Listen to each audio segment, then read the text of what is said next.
We appreciate the opportunity to address Council and the public. My name is Albert Sweetnam. I'm the Program Director for the CTARA program, and the McLoughlin treatment plant is part of the CTARA program. So basically, why are we here?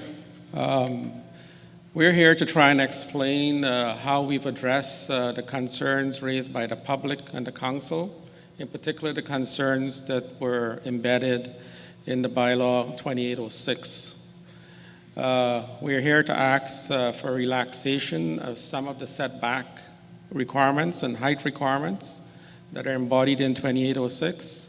And as your planner has just said, to include 2 small parcels of land at the request of D&D. And obviously to request Council adopt the revised bylaw 2805.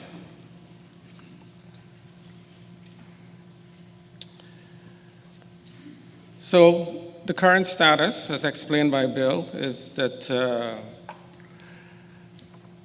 there was a bylaw that was passed, 2806 in July.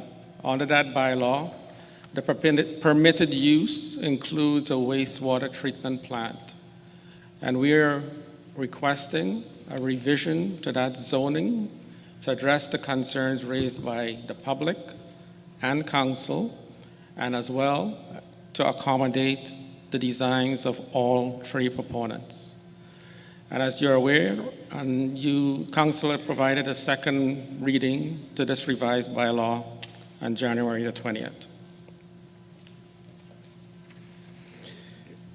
So the challenges of the site, everybody recognizes that it's a tight site, and that we have to have an architecturally significant design on that site. What we need to recognize as well is that the process itself, in order to meet the requirements of cost, needs to be an efficient process. And as a result of that, we need to occupy the majority of the site. We recognize that we're in a prominent location, so the architecture is important. We also recognize that cost is important because all of the additional costs associated with this plant would be funded 100% by the core residents. We also recognize that through the mitigation that we proposed, that this site is located on the coast, but to access the site by land, you have to go through residential neighborhoods.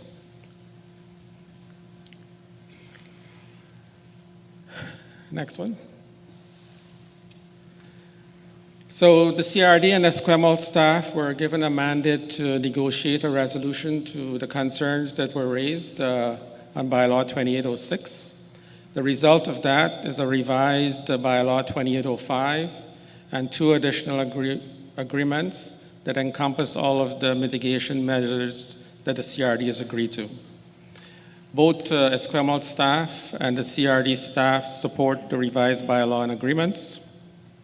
So what I'm going to try to do tonight, so that because there has been some confusion as to what really are the changes between 2806 and 2805. So I'm going to try to walk through the differences between 2806 and 2805, because when we keep talking about a revised 2805 versus the initial 2805, people get lost in terms of what was actually in force at the moment, which is 2806. So 2806 is presently in force and allows for a wastewater treatment plant. So I will compare our revisions to 2805 to the current bylaw, which is 2806. So 2806 calls for the use of barges for materials associated with earthworks and concrete. This is included in 2805. A temporary dock for barges, this is included in 2805. Traffic management, it's included in 2805. The $950,000 improvement to Lyle Street is included in 2805. The education center is included in 2805. There's a requirement for high efficiency filters in the schools. In order to do this, this would be outside of the CRD jurisdiction, but we've addressed this by dust suppression during construction and through the barging, which will reduce the trucking. And we feel that this requirement has been addressed differently, but has been addressed. The requirement for a green building has been addressed by providing a LEED Gold building on the site. In terms of design guidelines, the designs are in compliance. There was a design review panels, and the design guidelines were set up by Esquimalt, established by Esquimalt, and approved by Esquimalt Council. All three proponents are now in compliance with those design guidelines. The upgrades to Macaulay Pump Station, we will be doing those, and they're part of the overall CTERA program. Next slide, Jack. The public open space, we have a walkway and a viewpoint, so that's included in 2805. The public art is also included. The upgrade to Esquimalt pumping stations in 2806 is not included. However, in the CRD capital program, all of the Esquimalt above ground stations will be upgraded. You have to recognize that within Esquimalt, you have above ground pumping stations and below ground pumping stations. So the above ground pumping stations are part of the CRD's capital program. So these will be upgraded. The public open space is included. The maximum flow of 108 million liters a day. 2805 does not limit the amount, the size of the plant. And the reason for that is that if through innovation, the proponents are able to maximize the flow of the plant, that means the plant will give you capacity for many more years, and this will reduce the unit cost of the taxpayers. So we feel that this should not be limited. The dock and the pedestrian ferry service, we've included a public dock. The public walkway is included. Reclaimed water on site, use of reclaimed water is included. The heritage signage is included. The teamed hydrants, we have not included these. We provided standard hydrants. However, in addition to the standard hydrants, we've also included water main upgrades along the streets. Provision of conduits and trenches included. Reinstatement of the roads included. Odor mitigation, this is included.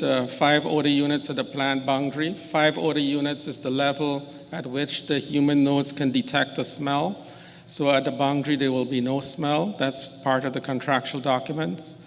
No trucking of the byproducts, that's included because we're pumping to Heartland. A liaison committee is included. The annual payment of $55,000 is included.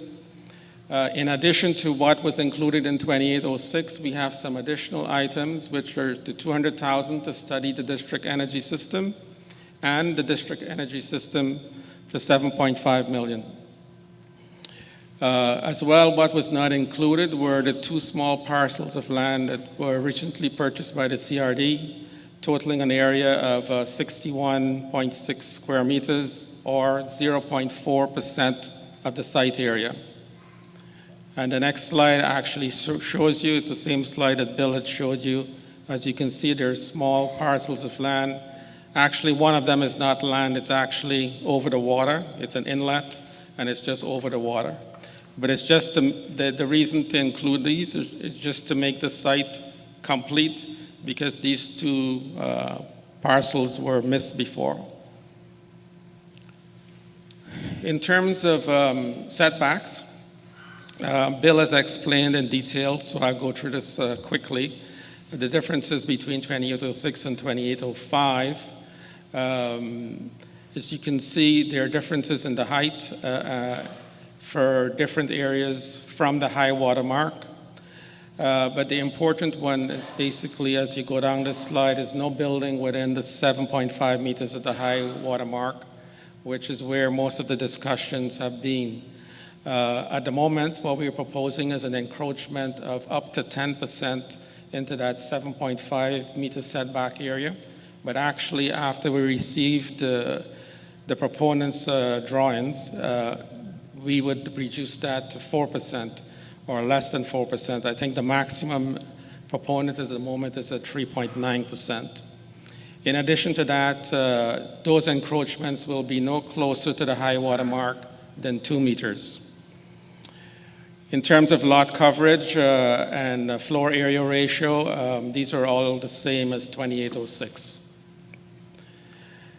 We did this massing diagram just to give the public and council a feel of what the bylaw looks like visually. This picture is taken from across the bay, and what we've done is impose the bylaw in terms of heights on the site. So what you're seeing there is a massing diagram, and by that what I mean is that if we utilized everything, every allowance in the bylaw, that's what the mass of the building would look like. We have no intention of utilizing 100% of every aspect of the bylaw, but this is the worst scenario that would be possible under the bylaw that's being proposed. And as you can see, you can still clearly see the trees in the background, and so in terms of height coverage, it's quite reasonable. But we just thought that this would give you a feel of the worst possible scenario. Obviously, there's no architecture here. This is just a massing diagram. And again, I repeat that this is the maximization of everything in the bylaw, and there's no intention to maximize. So in terms of specific issues, I'd just like to talk a little bit about one of the bothersome ones for Esquimalt staff, which is the encroachments into the 7.5 meter setback area. The reason for these encroachments are basically to optimize the capacity of the plant on the site and to optimize the process efficiency. In particular, if we have to pump in the middle of the process, this significantly increases the cost of the plant. So we require a footprint so that everything flows through the plant by gravity. And if we can achieve a gravity flow plant, then we can significantly reduce costs. And this is one of the reasons for the encroachment. It also allows design innovation, and we have 3 proponents that are proposing basically 3 different designs with diversing technology solutions. We also recognize that we have to have an architecturally significant design. These have been presented to your planner as well as to your design committee, and the design committee has confirmed that all of these designs meet the design requirements of Esquimalt. In terms of the design review committee, they met 3 times with each proponent team, where the setback issue was specifically discussed. The committee indicated that they were looking for an innovative design and basically indicated that they would support concessions to the 7.5 meter setback in order to create aesthetically pleasing view from the water. The design committee also accepted that all 3 proponents met the design guidelines. These designs will protect the shoreline. They will expand public access and enjoyment of this shoreline through the walkway and the public viewing point that's part of every design. It'll also be the first phase of the Esquimalt shoreline walkway, and it will be an aesthetically pleasing design. The meeting of the APC on the 14th of January, they indicated that they were pleased with the revised application. They recognized that we had addressed all of the significant issues that were previously raised by the public. They also recognized that the design committee had confirmed that all proponents had met the requirements of the guidelines. However, they expressed concerns that if they approved what we were requesting, that there was a possibility that the proponents could then increase the encroachments into the 7.5 meter zone because Esquimalt would lose control of that aspect of the site. So in order to address this, next slide, Jack. So in order to address this, what we did is we went to the tree proponents and we asked them specifically to show us what were the encroachments into the 7.5 meter setback zone. And each design, and I'll show them in the slides to come, the largest one is less than 4%. The largest encroachment is less than 4%, and no encroachment is closer than 2 meters from the high water mark. The agreement with staff, between CRD staff and Esquimalt staff, and what's proposed in 2805 is that 10% of the area, the 7.5 meter in zone, would be allowable in terms of encroachments. And what this drawing shows in the black shaded areas, that represents 10% of the 7.5 meter zone, which is the light blue shaded area. So that's what's proposed in the bylaw. So proponent one, you can see their coverage is basically 3.9% into the zone. And proponent two, their coverage in red there, the tree areas, is 3.5% into the zone. And proponent number three, their coverage, which is in green, the two small spots in green, is very minimal. It's 0.15% of the zone. So in order to, and that shows you overall the three combined encroachments superimposed on an aerial photograph of the site. As you can see, the encroachment on my far left, which is in blue it's like a triangle there. The reason that that is as close as 2 meters from the 7.5 meter zone is because there's an inlet there. You can see the inlet, the white line that comes in and goes back up. There's an inlet there. And as a result of that, the 7.5 meter line, the high water line is closer to the encroachment than in the other areas. But that's the only spot, and that's actually not at ground level. That encroachment is actually an overhang at height. So in order to provide Esquimalt with the comfort that we would not, or the proponents would not encroach more than these drawings show, we proposed a section 219 covenant. And what that really does is basically legalize those encroachment drawings.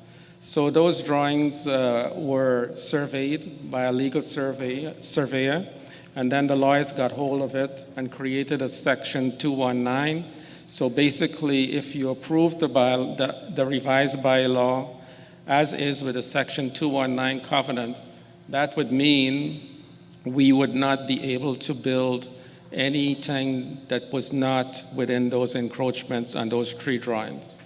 So we feel that with this proposal, that the concerns raised by Esquimalt staff and the APC have now been addressed. Other issues of concern that were raised, First Nations considerations. We continue to consult with First Nations. There was a blessing ceremony with Esquimalt and Songhees Nations for the project, the CTERA program as a whole. We've established a burial site at Beacon Hill for the CTERA program, both with Songhees Nations and Esquimalt. We feel that impact on tourism would be positive because we would eliminate the negative impact of dumping raw sewage into the ocean. In terms of D&D, we have excellent relationships with D&D. We have all of the laydown areas that we need. In addition to that, we have negotiated with them for the houses that would be most impacted during construction, and we will rent those houses during the construction period so those residents would not be impacted. And those agreements are now in place. Other issues of concern, there was a fair bit of discussion around the tsunami risk, so I'm going to spend a little bit of time on this to explain what we did around the tsunami risk. There was a study that was done by AECOM, and this study was actually peer-reviewed, and the model was peer-reviewed. The modeling was done by Dr. Chang from the University of Hawaii. The terms of reference were specifically modified to include a higher resolution for Victoria Harbour area, including the wastewater treatment site. So this model actually specifically addresses this site. And the study coverage included the entire Bay Area so that we would be able to capture the wave dynamics for the harbor. The study covered all of the potential wastewater treatment sites, and it was basically based on a 9.0 earthquake. And from that report, the CRD has added a 50% safety factor of 1.325 meters to the projected wave height of 2.5 meters. In addition to that, we've added 0.15 of land subsidence for a total of 4 meters. So in addition to that, in addition to the 4 meters from the ECOM report and the safety factors that were incorporated to get that 4 meters, we've added a storm surge of 1 meter, and the source reference was the Institute of Ocean Sciences. We've added a sea rise due to climate change of 1 meter, and that's from the Ministry of Environment. And we've corrected for geodetic datum of 0.1 meters for the City of Victoria, and that gives you the total of 6.1 meters, which is the design height of the tsunami wall. And for those of you that went on the boat tour on Sunday, that was the white line across the wall. That would be the height of the new tsunami wall, and that incorporates a 50% safety factor. Another issue of concern that was raised to us was that there's been a lot of media recently about Colwood potentially leaving the program, the CTERA program. I just wanted to identify what that would mean to the program and to this project specifically. Colwood's share of McLoughlin's capacity is less than 4%. If Colwood were to leave the program, we would not change the capacity because there would be no economic benefit for changing the plant size by 4%. That small of a change would not really reflect in any economic gain in terms of the actual cost of the plant.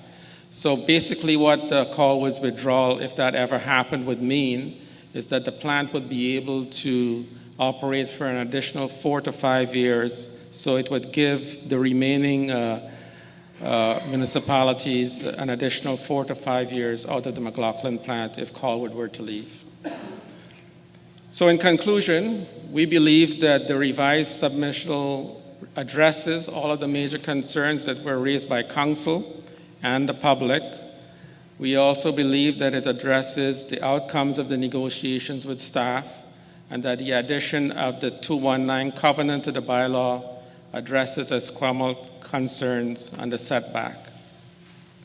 If this were approved, this would enable all 3 designs from all proponents to be constructed on the site. So the CRD respectfully requests that the Council of the Township of Esquimalt gives 3rd reading to and adopt revised bylaw 2805. Thank you. Thank you. Council, do you have questions? Councillor Hundleby.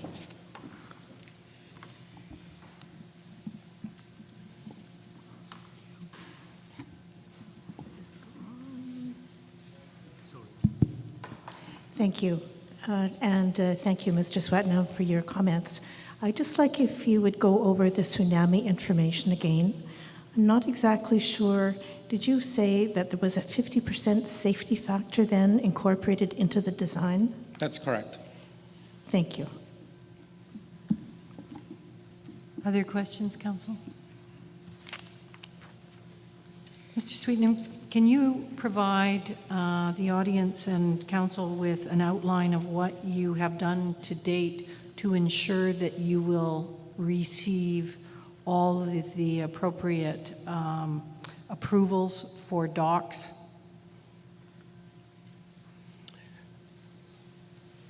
We, at the moment, this is a requirement that we've put in the data room for the 3 proponents.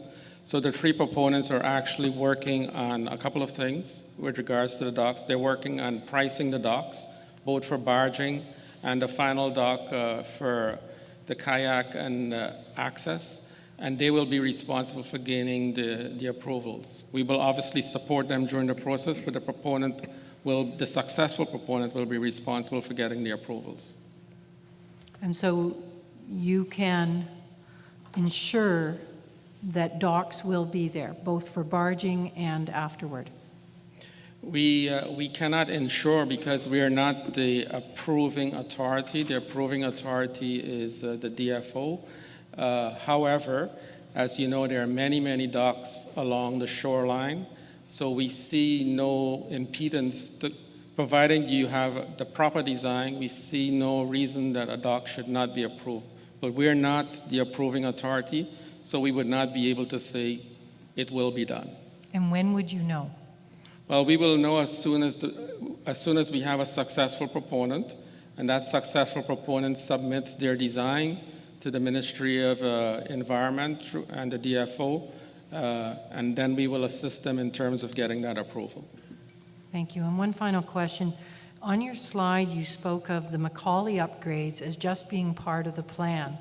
It was my understanding that it will be part of this, that it would be done now. So I'd like some clarification because I know down the road it's in the plan, but when would those upgrades to the Macaulay pump station occur to the standards that were asked, which were Craig Flower Pump Station?